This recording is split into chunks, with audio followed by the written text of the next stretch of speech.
Thank you so much for coming, for sacrificing your Saturday, for anything else. Obviously, no one is a conflict resolution whip around here. I really appreciate the effort that you made to come here. And I think you'll be rewarded by hearing experts in the field. There are so many people to thank for this event, and I want to just recognize in particular Kevin Averick, that he basically came to me last year. You know, it takes about a year to organize a conference. Kevin came to me as the Rice Chair and Director of the Program of Point of View. He came to me last year and said, what do you think about doing a conference on ethics and conflict analysis resolution? Fantastic idea. I think, I don't know of any other conference of this primary theme. And now Kevin as Dean was extremely helpful from beginning to now in assisting, supporting, and offering insight. So I'd like to ask Dean Kevin Averick to say a few words. Thank you. Thank you, Dan. Good morning. It takes about a year to organize a conference and about a week to get a few weather systems moving in from the west and from the south. So I'm more than happy to support this. When Dan talks about the support of the Point of View Committee and the support of the Dean, what he means is if you enjoy the bagels, that's our support. There's also a great deal of other sorts of support. For a long time, like so many of you here, I've thought that we should face up to the fact that ours is both a social science, but also a humanistic endeavor, and above all, it is a normative endeavor. We should not try and hide the impactful ethical and normative questions that influence not only the sort of work we do, but the sort of research and the sort of theorizing that we do. And it's in that spirit that I asked our resident ethicists to gather together a group and to explore these sorts of issues. So I'm very happy to be here.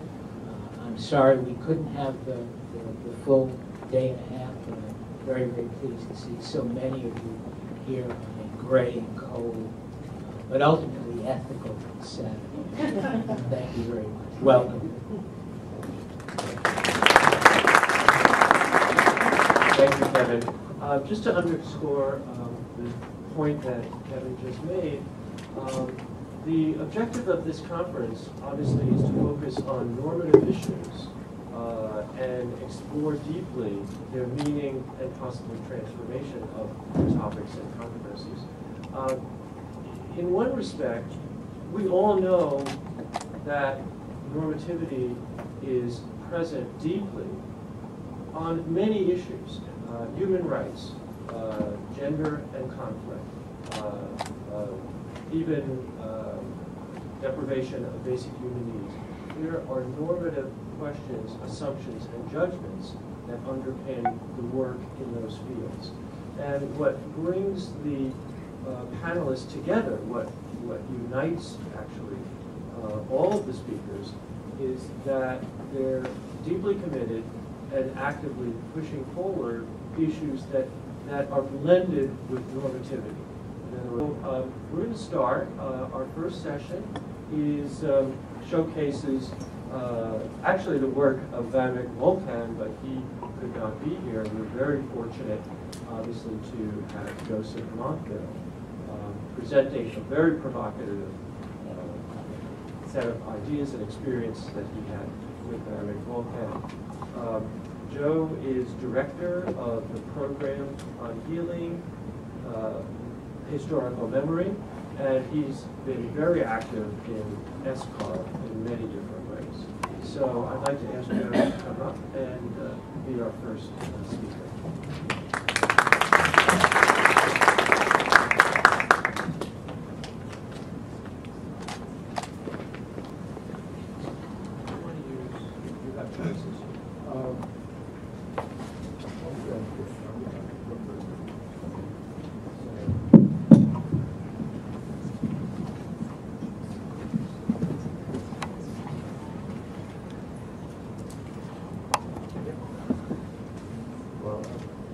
bring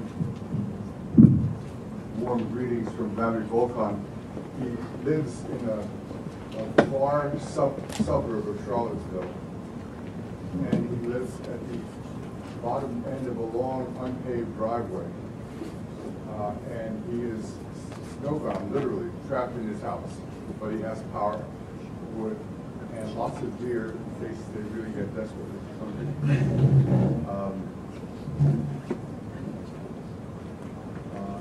In the description of my talk that's in the program, I talk about political psychology, the International Society of Political Psychology,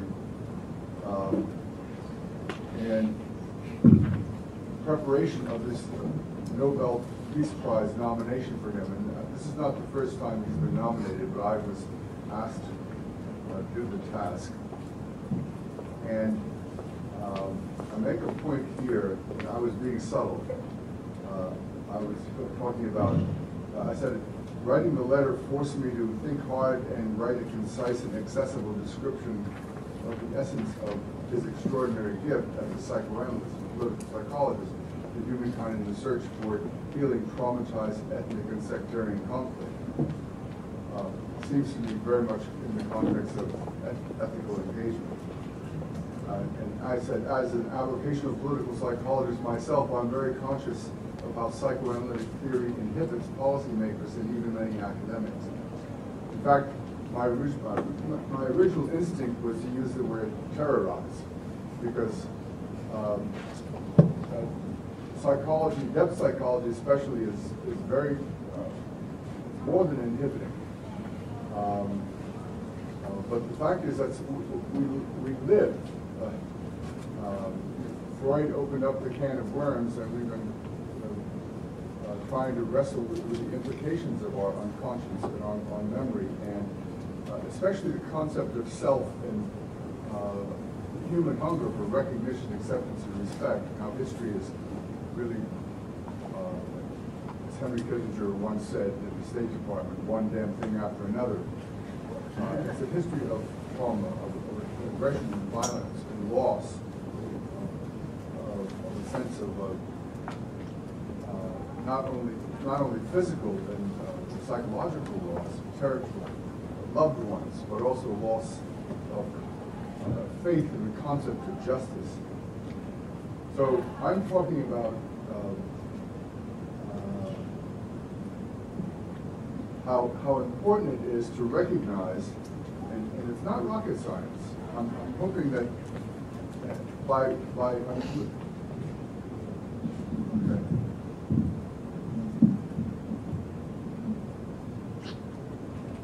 I decided the most appropriate thing is to actually read the nomination letter. It's 7 pages.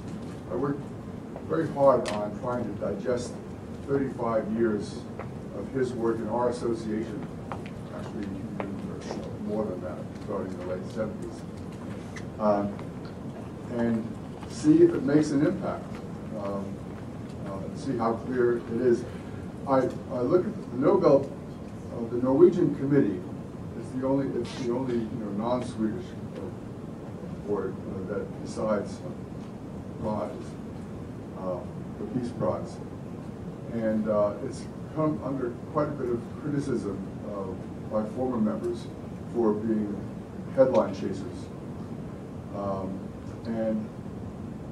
but also they're former members of the Parliament and other public servants and figures of this distinction. But I think they share the same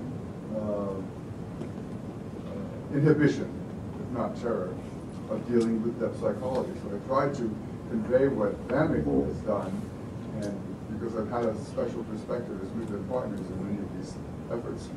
So let's see how it comes out. The honorable members of the Nobel Peace Committee. Dr. Volkan is a professor of psychiatry emeritus at the University of Virginia in the United States. He's also been my teacher, mentor, and colleague for 35 years of applied conflict analysis and peace building between large groups of nations from the scientific perspective of depth psychology. The Norwegian committee will recall that Dr. Volkan has been nominated for the Peace Prize in the past.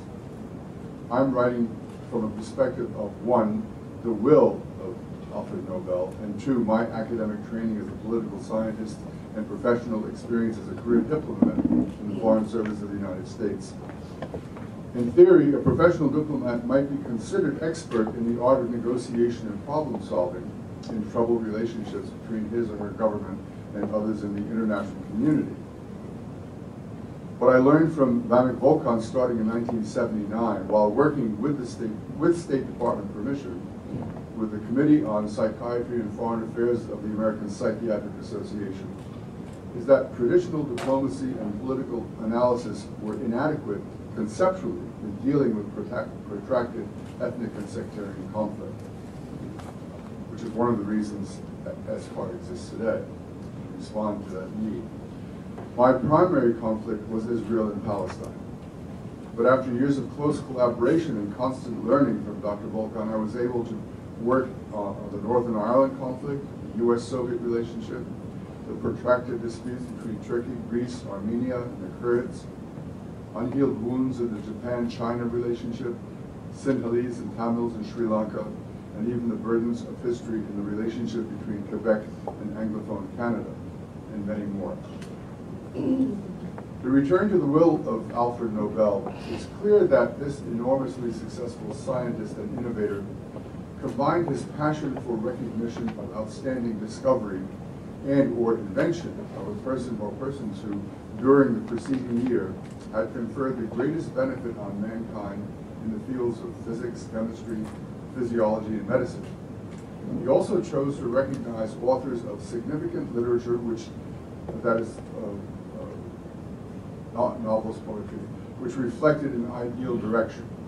And for the Peace Prize, the person who shall have done the most or the best work for brotherhood between nations, for the abolition or reduction of standing armies, and for the holding and promotion of peace congresses. But back to me. I strongly urge the Norwegian committee to recognize Vamik Volkan for his scientific work as a depth psychologist, combined with his inventiveness in articulating theory and applying it to real-world conflicts. Most recent proof for this claim is his magnum opus, Enemies on the Couch, a psychopolitical journey through war and peace. It was published last year by Fitchstone, and there's my copy, and I will break the legs of anybody who tries to take it away. It's on the table for looking at.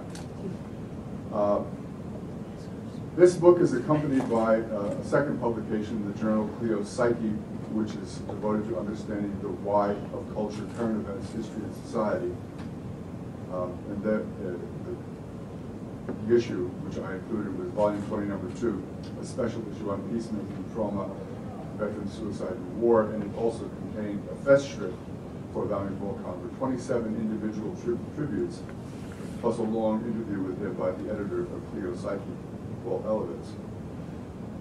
Now, the theory of peacemaking, this is what is the essence of the letter.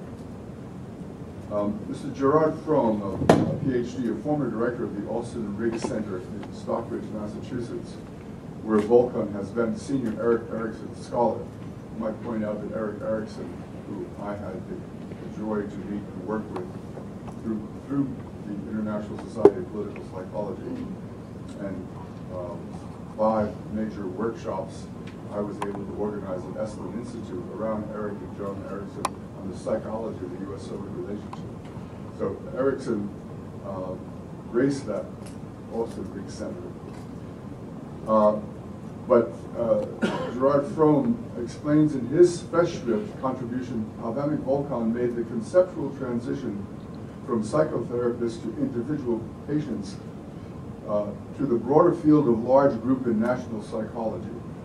That's what's significant for us. It's the leap from the personal to the group identity, the large group, tribes and nations, I call them.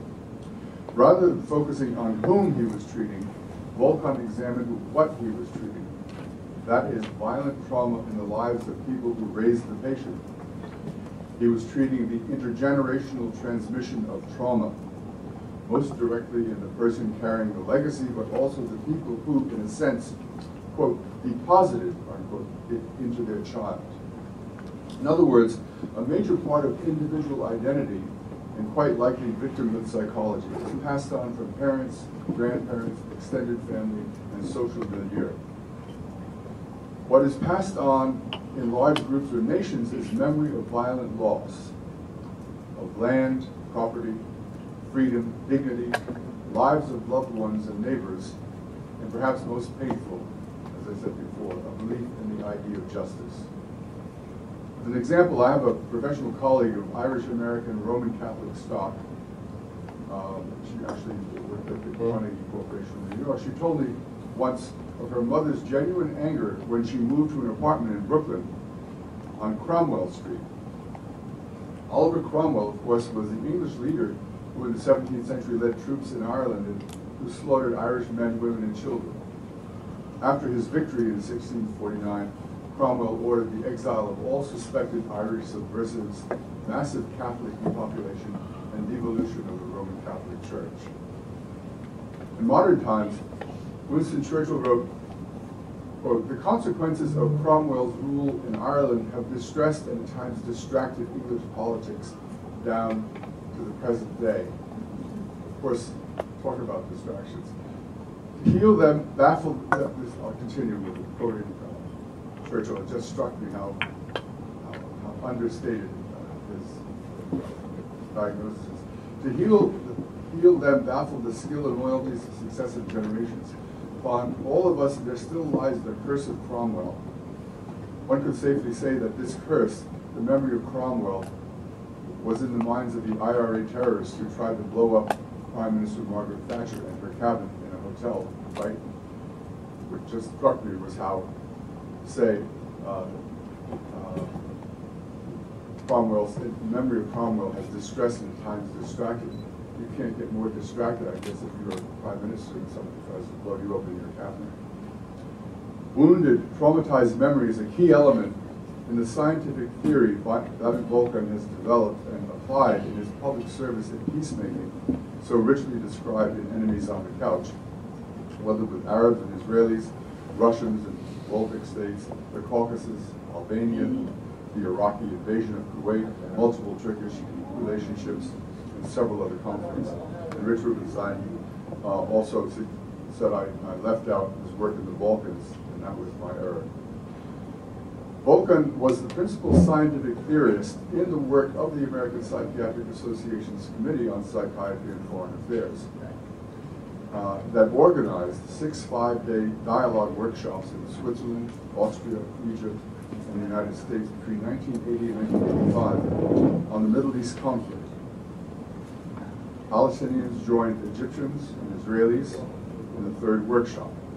The experience is covered extensively in Enemies on the Couch, Part 2, the Arab-Israeli conflict, psychological findings from the 1985 dialogues. Volkan chaired the APA committee. I was actually appointed a consultant to the committee as still an active duty Foreign Service officer, again, with the blessing of the Department of State. Of course, unpaid. Here's an example of his peacemaking analytical theory in actual practice from a report on the first 2 workshops. Quote, in their often profound and emotional exchanges, the Egyptians and Israelis revealed the significant cultural gaps between the European-oriented Israeli elite and Arabs in general. But the Israelis especially reflected the deep sense of victimization Jews had suffered before 1948 and the establishment of Israel, and since in the face of Arab hostility. It became clear that the major psychological means of facilitating negotiations would be through highly developed sensitivity to the Israeli suspicion of Gentiles that is based on the Jewish historical experience. And here, this report did not make a distinction between Jews who lived in Arab and Muslim majority countries and Jews in Europe. The underlying political assumption of most Israelis is that Gentiles at best are indifferent to Israel's survival and at worst actively conspire to destroy the state. This is why unconditional public acceptance of Israel's right to exist, which Egypt conveyed, must be seen as the minimum, underlying minimum, Arab and Palestinian move necessary for non-negotiable psychological, underscored, reasons to begin negotiations toward a political settlement. From the Palestinian perspective, there is another statement from the APA committee workshops by an Israeli psychoanalyst working in close theoretical and practical harmony with Adamic Volkan.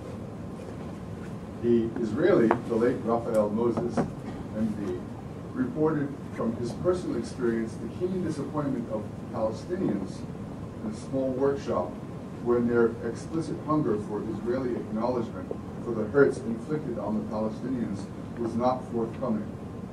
I quote Raphael. Incredibly sensitive person. The tension in the air grew palpably. The third party tried to encourage more direct and mutual interchanges. The most articulate and vociferous spokesman of the Palestinian group made the following statement, quote, "If you Israelis would only acknowledge that you have wronged us, that you have taken away our homes and our land, if you did that, we would be able to proceed without insisting, without needing to get them back," unquote. This was said somewhat wistfully, Raphael wrote. It sounded, in the main, honest, real, genuine. No such acknowledgement was made. The Israelis were frightened of the consequences of what it might imply to make such an acknowledgement. So my letter continues. The reason that acknowledgement of hurts inflicted by any side in acts of aggression is so central to genuine, sustainable peace is that the psychology of victimhood, which Adamic Volkan has described in his extensive published works, is sustained when the perpetrators of the hurts refuse to acknowledge their acts. The refusal, in turn, nourishes the continual fear in the victims that the perpetrators are just waiting for another chance to inflict harm. I must say this victimhood theme was developed by the late Gene Knudsen, who was the founder of the International Society of Political Psychology. She had two earned separate PhDs in clinical psychology and international relations. Trust becomes impossible. As Volkan has explained, losses must be mourned before they can be let go so that victims can resume a plausible sense of security. When the aggressors refuse to acknowledge their wrongdoing, the victims remain in a state of suspended mourning and continue to fear and inability to trust. As another example of Volkan's theory of victimhood psychology and uncompleted mourning of large group losses, Mikhail Gorbachev's first visit to Warsaw in June 1988 brought to the surface one of the most painful incidents in the long-running story of Poland's victimization by Russians, by the Russians, powerfully illustrating the critical need for admission of past crimes before a new relationship could be established. Poles of all strata demanded Soviet confession of Stalin's murder of the 15,000 reserve officers seized by the Red Army in 1939 and imprisoned in the Kachin forest of Belarus when the Soviet Union absorbed eastern Poland under the Molotov-Ribbentrop Pact. The Soviets had said the Nazis did the killing in 1941. Gorbachev eventually accepted Soviet responsibility for Kachin, but limited the blame to the NKVD, the external security apparatus. However, in October 1992, President Boris Yeltsin stunned Poland by sending a special envoy to Warsaw with photocopied documents from the most secret Kremlin archives. Included was the Politburo order to the NKVD signed by Stalin, Lavrentiy Beria, the head of NKVD, Kremlin and other members for the execution of 14,700 Polish officers and other prisoners of war. The order included 11,000 other Polish civilians and state officials imprisoned by the Red Army in 1939. American journalists who witnessed the ceremony of presentation of proof of the Soviet crime spoke of the enormous impact of the Russian acknowledgement of their act of literal decapitation of the Polish leadership class. The journalist, Louisa Vinton, wrote that President-elect Walesa was so moved by the Russian government's act of acknowledgement that he broke into tears and handed the microphone over to Nobel Literature laureate Czeslaw Milosz, also in the ceremony, to complete the formal acceptance of the documents. The Polish weekly Polityka wrote that, quote, contemporary Polish-Russian relations in the moral sphere, there's our link to ethics, now have the chance to throw off the burden of the past. Louisa Vinton underlined the critical role of acknowledgement of past wrongs and peacemaking when she wrote, many outside observers were puzzled by the strength of the Polish reaction, as the facts of the case had long been known, especially in Poland. The relevant point for the Poles, however, was moral and political, rather than historical. A truth known to them but denied public confirmation for 50 years had at last been acknowledged. The revelations reinforced the sense that Poland's relations with Russia could only become normal once all the facts about the past had been revealed.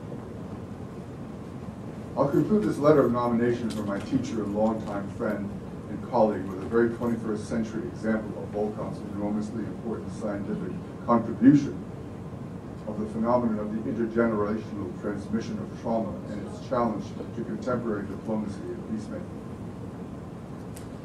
China today is significantly increasing its military strength and also its claims to authority in greater expanses of the surrounding seas. Its neighbors are increasingly worried about this flexing of muscles by a superpower of almost 1.4 billion souls. Behind its physical and economic power is a memory of breathtaking humiliation by Western powers in Japan.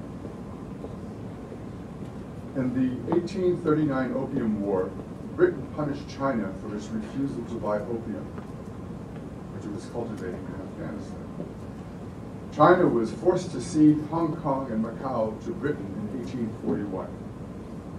In the Second Opium War in 1860, British and French forces combined to invade China and occupy Beijing. Lord Elgin ordered the old, he was a collector, you know, he had the marbles from the Greek Parthenon. Lord Elgin ordered the old summer palace, the estate of which was a repository of some 3,500 years of cultural treasures, to be sacked and burned.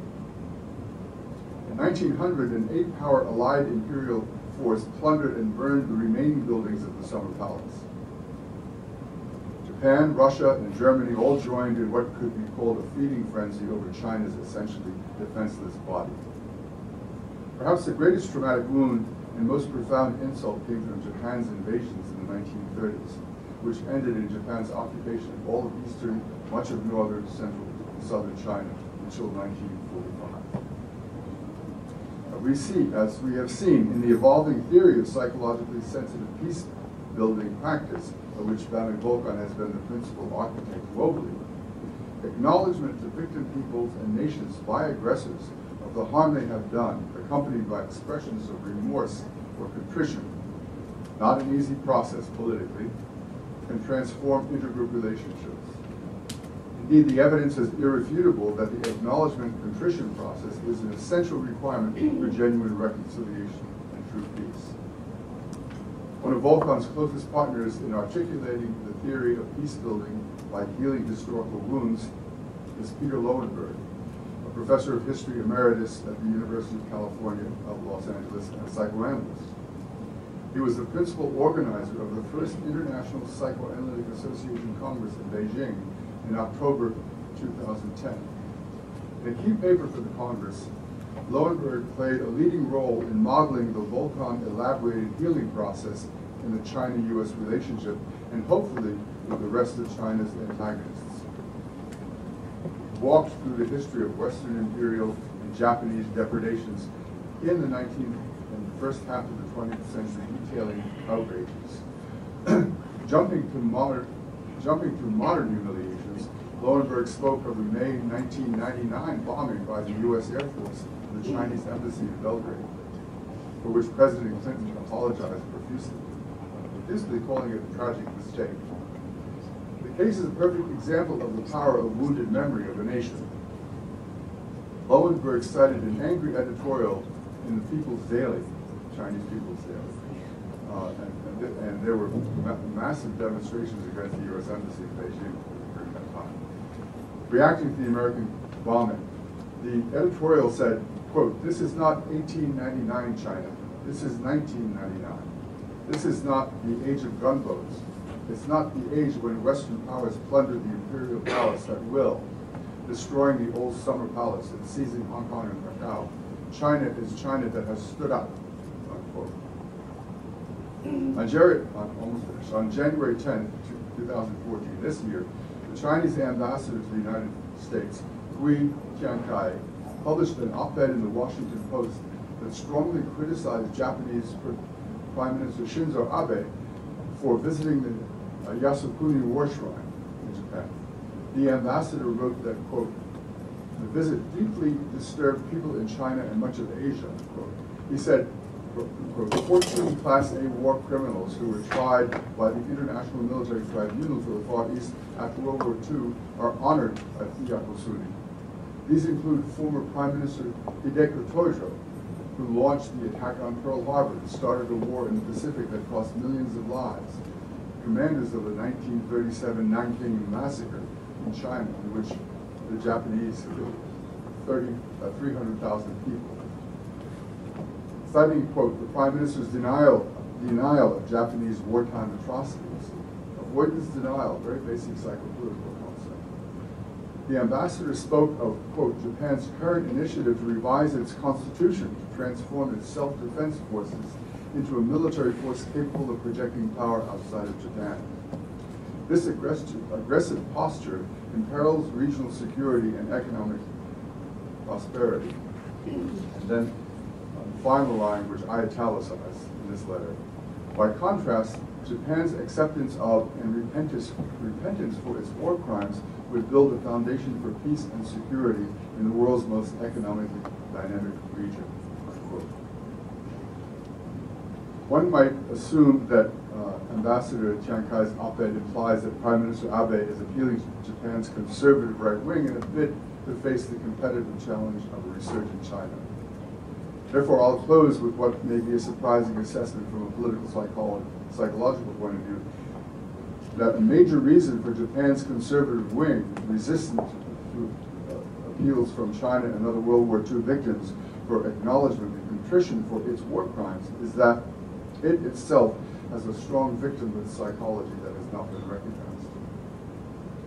It's a matter of fact that Japan committed many war crimes and crimes against humanity during its militarist phase before and during World War II.